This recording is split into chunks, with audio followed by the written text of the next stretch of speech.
بہن اور بھائیو، السلام علیکم۔ آپ کا میزبان وحید جی آپ سے مخاطب ہے۔ خیریت موجود، خیریت مطلوب۔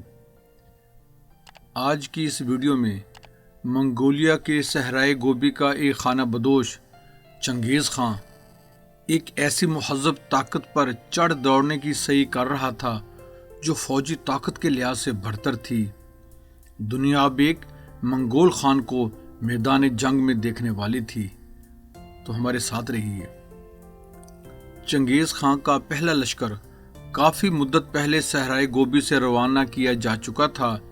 ان میں جاسوس اور جنگجو دونوں شامل تھے۔ اس لشکر کا کام دشمن جاسوسوں کو پکڑنا اور اپنے ان لوگوں کو واپس لانا تھا جو عظیم دیوار کے اس پار پہنچ چکے تھے۔ ہراول دستہ جو کم و بیش 200 سواروں پر مشتمل تھا، جوڑوں کی شکل میں علاقے میں پھیل گیا۔ ان سکاؤٹس کے پیچھے کچھ 30,000 گنے چنے جنگجو نسلی گھوڑوں پر سوار تھے۔ ہر جنگجو کے پاس 2 گھوڑے ہوتے تھے۔ فوج کے 3 لشکر تجربہ کار موہلی، تندخو جیپی نویون اور خان کے عقابی جرنیلوں میں سب سے کم عمر صوبیدائی کی زیر کمان تھے۔ اس پیش قدمی میں قاصد کے ساتھ گھوڑے کے سم سے سم ملا کر چلتے ہوئے منگول خان کی فوج کا بڑا حصہ بنجر اور بے گیان میدانوں تک پہنچ گیا تھا۔ یہ وہ جگہ تھی جہاں مٹی کے بگولے اڑتے پھرتے تھے۔ مرکز میں 1,00,000 منگول یوک ایک مدت سے خدمات سر انجام دے رہے تھے، جبکہ دائیں اور بائیں بازوں کی تعداد اس سے کہیں زیادہ تھی۔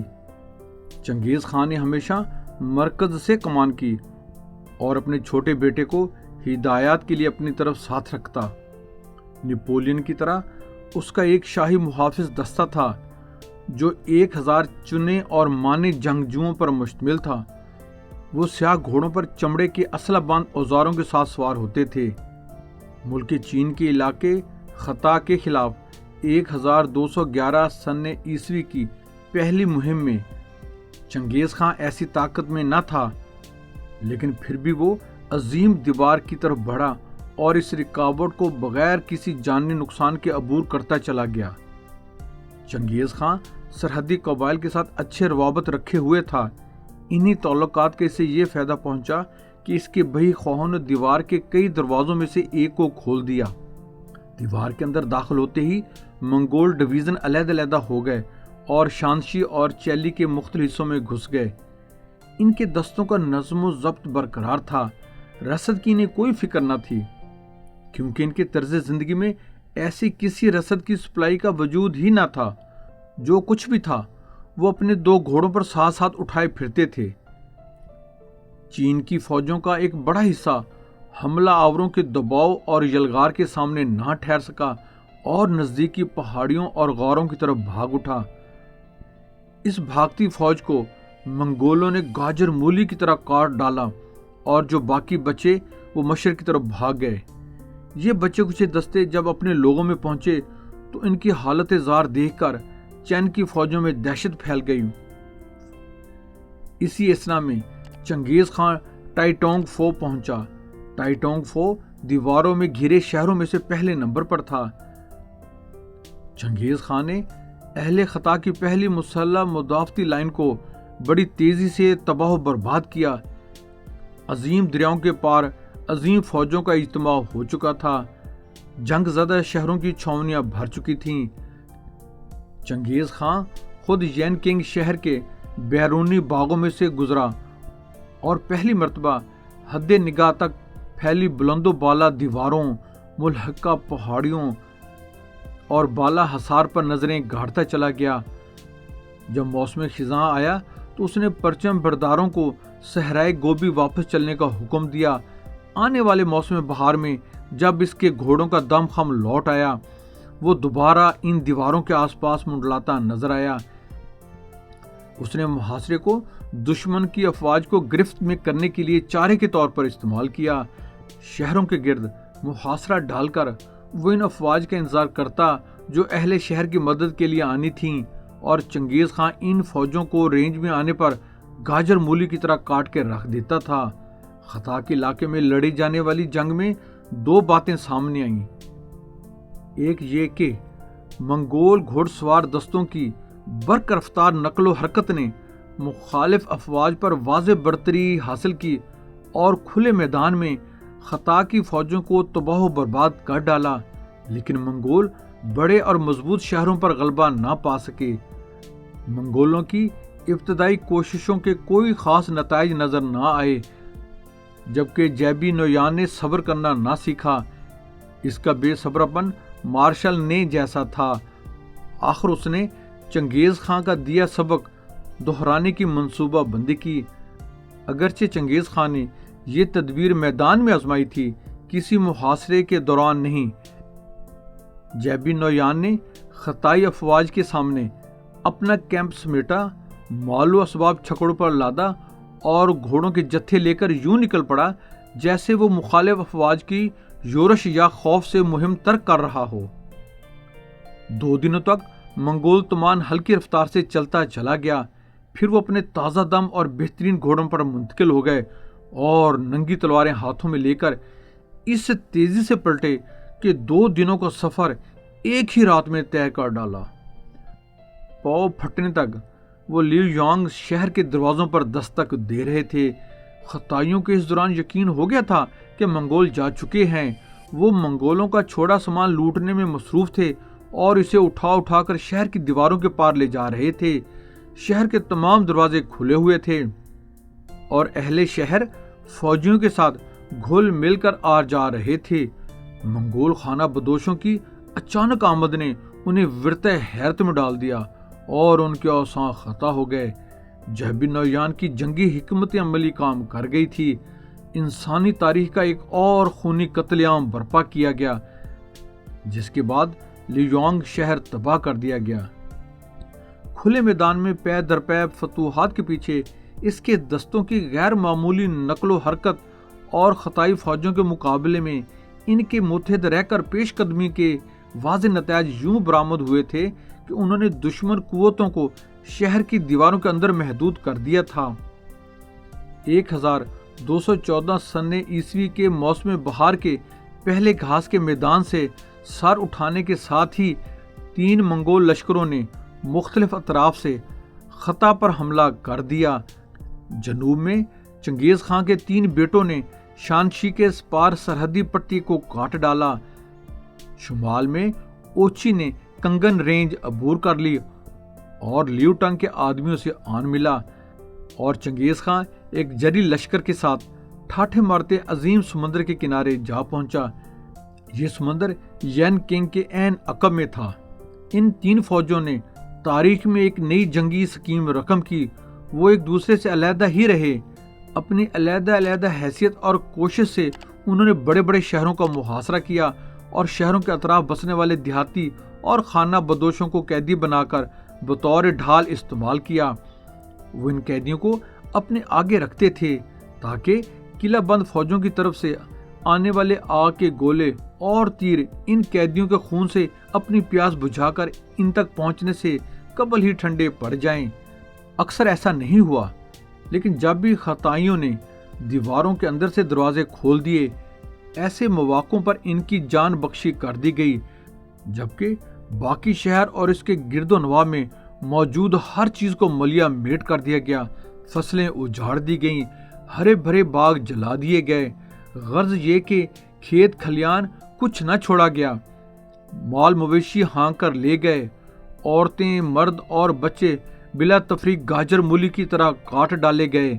بہت سے خطائی جرنیل اپنے زیر کمان دستوں کے ساتھ منگول فوج سے مل گئے تھے۔ انہیں انعام کے طور پر مفتوحہ شہروں میں لیوٹنگ کے دوسرے افسروں کے ساتھ لگا دیا گیا۔ علاقے میں قحط اور بیماری نے منگول فوج کو آن گھیرا۔ عیسائی مورخ اس بیماری کو بائبل کی روشنی میں دنیا کا خاتمہ ہی سمجھ بیٹھے تھے۔ 4 گھوڑ سواروں میں سے ہر 2 اس بیماری کا شکار ہو کر لقمہ اجل بن رہے تھے۔ جیسے جیسے رواں موسم ختم ہونے کی طرف بڑھ رہا تھا، چنگیز خان کی فوج کے نقصانات کی فہرست طویل ہوتی جا رہی تھی۔ گھوڑے کمزور اور لاغر ہو چکے تھے۔ چنگیز خان ین کنگ کی جنگی تنصیبات کے نزدیک پڑاؤ ڈالے ہوئے تھا۔ اس کے افسروں میں بے چینی اور اضطراب تھا۔ اس اضطراب کی وجہ یہ تھی کہ رواں موسم کے اختتام پر جب وہ وطن واپسی کے لیے روانہ ہوں گے تو ان کے پاس مال و زر اور تحفے تحائف نہ ہوں گے۔ چنانچہ وہ سب چنگیز خان کے دربار میں حاضر ہوئے اور استدعا کی کہ شہر پر حملہ کیا جائے۔ چنگیز خان نے انکار کر دیا، لیکن اس نے چین بادشاہ کو ایک پیغام بھیجا۔ اس پیغام کے مندرجات کچھ یوں تھے: اب میرے اور تمہارے درمیان جنگ کے بارے میں تمہاری کیا رائے ہے؟ دریا کے شمال میں واقع تمام صوبے میرے قبضے میں ہیں۔ میں اپنے وطن واپس جا رہا ہوں، لیکن تم یہ پسند کرو گے کہ تم میرے افسروں کو تحفے بھیجے بغیر روانہ کر دو اور ان کے جذبات کو ٹھنڈا نہ کرو؟ اس دور کے سیاسی پیش منظر اور پس منظر میں چنگیز خان کا یہ پیغام اس کی غیر معمولی پالیسی اور مدبرانہ قیادت کی جھلک تھا۔ اگر چین بادشاہ اس کا مطالبہ پورا کر دیتا تو اس کے پاس اتنے تحائف آ جاتے جنہیں وہ اپنے افسروں میں بانٹ کر انہیں مطمئن کر سکتا تھا، جبکہ اس طرز پر مطالبہ پورا کرنے کی صورت میں ڈریگن تخت کا عزت و وقار خاک میں مل جاتا۔ چین کی دھرتی پر دو عظیم دریا بہتے ہیں جو مغرب سے مشرق کی طرف بہتے ہیں۔ یہ دونوں دریا ایک دوسرے سے اس قدر فاصلے پر بہتے ہیں کہ وہ سرزمین کو تقریباً 3 برابر حصوں میں تقسیم کرتے ہیں۔ ان دریاؤں کے شمالی جانب ہوانگ ہو ہے۔ منگولوں نے 2 سال کے عرصے میں اس دریا کے شمال والے تمام علاقوں کو اپنا مطیع بنا لیا تھا۔ یہ تمام علاقہ چین کا 1/3 بنتا تھا۔ یہاں بے شمار مضبوط شہر تھے جنہیں فتح کرنے میں انہیں شدید مشکلات کا سامنا کرنا پڑا۔ انہی شہروں میں شاہی شہر ین کنگ بھی تھا جہاں بادشاہ بیٹھتا تھا۔ اس شہر کا دفاع اس قدر مضبوط تھا کہ منگول بھی اس شہر پر حملہ کرنے میں کتراتے تھے۔ آخرکار چنگیز خان خود اس جگہ آیا اور ایک عظیم فوج اکٹھی کی۔ چینی بادشاہ اور اس کے درباری خبردار تھے اور ایک فوری حملہ متوقع کر رہے تھے، لیکن ابھی تک چنگیز خان ہچکچا رہا تھا۔ اس کے کچھ جرنیلوں نے اس پر زور دیا کہ دیواروں پر دباؤ بڑھایا جائے اور شہر کے اندر بزور شمشیر راستہ بنایا جائے، لیکن چنگیز خان ایک مختلف ہی پلان پر غور کر رہا تھا۔ اس نے اپنا سفیر امن کی تجاویز کے ساتھ بادشاہ کی طرف بھیجا۔ ان تجاویز میں چنگیز خان نے کہا کہ وہ شہر کو امان دینے پر تیار ہے، لیکن اس کے سپاہی شہر پر حملہ کرنے اور اسے تاراج کرنے پر مصر ہیں۔ ان کی تشفی کے لیے ان کو کچھ تحائف دینا ضروری ہوگا۔ اگر بادشاہ کو میری تجاویز سے اتفاق ہے تو اسے میرے آدمیوں کو مطمئن کرنا چاہیے، اس صورت میں وہ شہر سے چلا جائے گا۔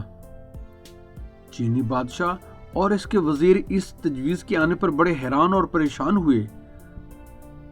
بادشاہ کے مشیروں میں اس تجاویز پر متفرق آراء تھیں۔ کچھ اسے ماننے کا مشورہ دیتے تھے اور کچھ اسے صاف مسترد کرنے کا کہتے تھے۔ کچھ کا خیال تھا کہ منگول تجویز کو صرف مسترد ہی نہیں کرنی چاہیے، بلکہ غصے اور نفرت سے شہر کے دروازے کھول کر منگولوں پر حملہ کر دینا چاہیے۔ کچھ وزیروں نے بادشاہ پر زور دیا کہ وہ منگول تجاویز مان کر امن کی راہ اپنائیں۔ انہوں نے کہا کہ دشمن پر حملہ کرنے کا خیال اگر ایک لمحے کے لیے دل سے نکال بھی دیا جائے اور دیواروں کے اس پار رہ کر دفاع کیا جائے تو دونوں صورتوں میں کوئی خاص فائدہ متوقع نہیں۔ اگر منگول حملے کو پسپا بھی کر دیا جائے تو یہ محدود مدت کے لیے ہوگا۔ منگول جلد ہی بڑی تعداد میں آئیں گے اور شہر کی اینٹ سے اینٹ بجا دیں گے۔ مزید برآں چینی سپاہ کی یہ حالت ہے کہ مدت سے اپنے خاندان اور بچوں سے بچھڑے ہوئے ہیں۔ ان کی خواہش ہے کہ انہیں چھٹی دی جائے اور وہ اپنے بچھڑے ہوئے پیاروں سے مل سکیں۔ چینی بادشاہ کو یہ مشورہ پسند آیا۔ اس نے ایک نمائندہ چنگیز خان کے کیمپ میں بھیجا اور دریافت کیا کہ کن شرائط پر امن کا حصول ممکن ہے۔ چند چینی کونسلر جو منگولوں کی ناگفتہ بے حالت سے آگاہ تھے، انہوں نے بادشاہ کے سامنے تجویز پیش کی کہ بادشاہ منگولوں پر حملہ بولنے کا حکم دیں اور ین کنگ میں فوجوں کی کمان کرے۔ اس جنگ کا نتیجہ کیا ہوگا یہ نہیں بتایا جا سکتا، لیکن چند حکمران نے زمانے کے نشیب و فراز کچھ اس قدر پاس سے دیکھے تھے کہ اس میں ایسا خطرناک قدم اٹھانے کی سکت نہ تھی۔ اس نے چنگیز خان کی طرف 500 نوجوان، اتنی ہی غلام لڑکیاں، عمدہ نسل گھوڑوں کا غول، سونے اور سلک سے لدے چھکڑے بھیجے۔ دونوں کے درمیان ایک معاہدہ طے پایا جس کے تحت چند حکمران نے وعدہ کیا کہ چنگیز خان کے اتحادی لیو شہزادے کو لیونٹنگ میں کوئی نقصان نہیں پہنچایا جائے گا۔ اس معاہدے کے علاوہ چنگیز خان نے یہ مطالبہ بھی داغ ڈالا کہ اسے بطور بیوی ایک ایسی عورت مہیا کی جائے جس کی رگوں میں شاہی خون ہو۔ چنانچہ برسر اقتدار خاندان میں سے ایک عورت چنگیز خان کو بھیج دی گئی۔ اسے کہتے ہیں ہے جرم ضعیفی کی سزا مرگ مفاجات۔ جو ہی چنگیزی شرائط پر عمل درآمد مکمل ہوا، چنگیز خان نے مال و زر اور غلام اپنے افسروں اور سپاہیوں میں تقسیم کیے، محاصرہ اٹھایا اور شمال کی جانب چلا گیا۔ اس موسم خزاں میں چنگیز خان صحرائے گوبی کی طرف واپس لوٹا۔ صحرائے گوبی نے اپنے دروازے پر ایک غیر اشتعال انگیز خون ریزی کا منظر دیکھا۔ جب چنگیز خان کے حکم سے قیدیوں کا جم غفیر جو ان کے ساتھ ساتھ ہانکا جا رہا تھا، ان کو قتل کرنے کا حکم دے دیا گیا۔ یہ منگولوں کی ایک قبائلی رسم نظر آتی ہے کہ جب وہ کسی مہم سے فارغ ہو کر وطن واپس لوٹ رہے ہوتے ہیں تو تمام قیدیوں کو موت کے گھاٹ اتار دیتے ہیں، ماں سوائے ہنرمندوں، کاریگروں اور ملازمین کے۔ صرف غلام ہی منگولوں کی آبائی سرزمینوں میں نظر آتے تھے۔ پیدل ہانکا جانے والا بدقسمت جم غفیر اس قابل نہ ہوتا کہ خانہ بدوشوں کے گھروں کے گرد پھیلے لک و دگ اور بنجر میدانوں کو عبور کر پاتا۔ منگول قوم ان کے بندے ہاتھ کھولنے کی بجائے انہیں زندگی کی قید سے آزاد کر دیتے۔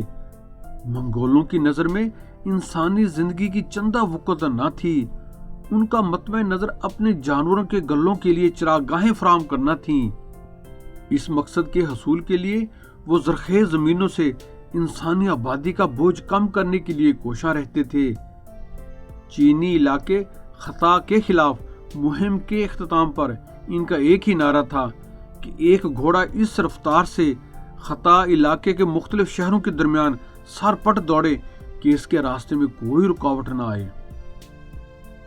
بہن اور بھائیوں، چنگیز خان دوبارہ چین پر حملہ کرنے کا منصوبہ بندی کر رہا تھا۔ کیا وہ پورے چین کو فتح کر سکا؟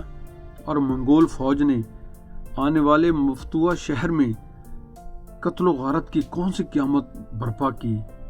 یہ سارا تذکرہ ہمارے آنے والی ویڈیو میں ہوگا، انشاءاللہ ہمارے ساتھ رہیے۔